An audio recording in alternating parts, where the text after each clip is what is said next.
В Сухумском аэропорту оживленно. Строительные работы ведутся в любое время дня и погоду. А еще здесь же, во временном терминале, заседает координационный штаб по вопросам реконструкции воздушной гавани. Важна каждая деталь, ведь с 1 мая отсюда планируют запустить регулярное авиасообщение между Абхазией и Россией. 1 мая нам необходимо начать регулярное сообщение между Российской Федерацией и Республикой Абхазия.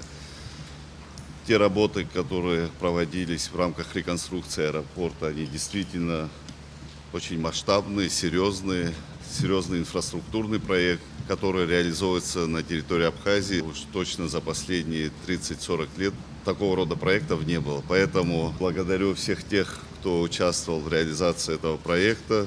В рамках подготовки к запуску аэропорта уже полностью реконструированы взлетно-посадочная полоса, 2 перрона, установлены светосигнальное, радиотехническое и метеорологическое оборудование. Все работы, касающиеся аэродромной инфраструктуры и строительства аэровокзального комплекса, продолжаются в соответствии с установленными планами, сообщил исполняющий обязанности первого вице-премьера, министр энергетики и транспорта Джансух Нанба. На финальной стадии находятся процедуры документального оформления, имеется в виду сертификата, выдачи соответствующих разрешений.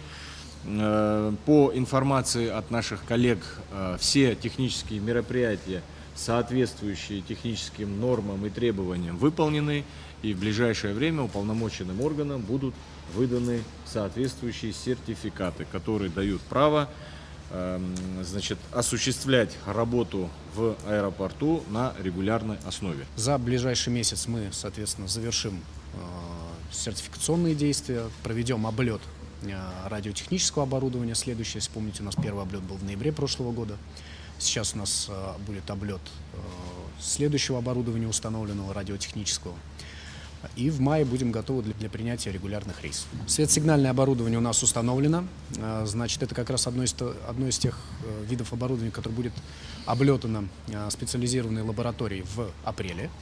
Оно полностью готово. Сейчас единственное остается небольшой монтаж самих огней на рулежной дорожке, но это работа на пару дней. Международный аэропорт Сухума имени Владислава Ардзинба не работал с 1993 года. Его реконструкция при участии России началась в 2023. Подрядчиком стал холдинг «Инфраструктурное развитие». Тестовый полет прошел 7 февраля 2025 года.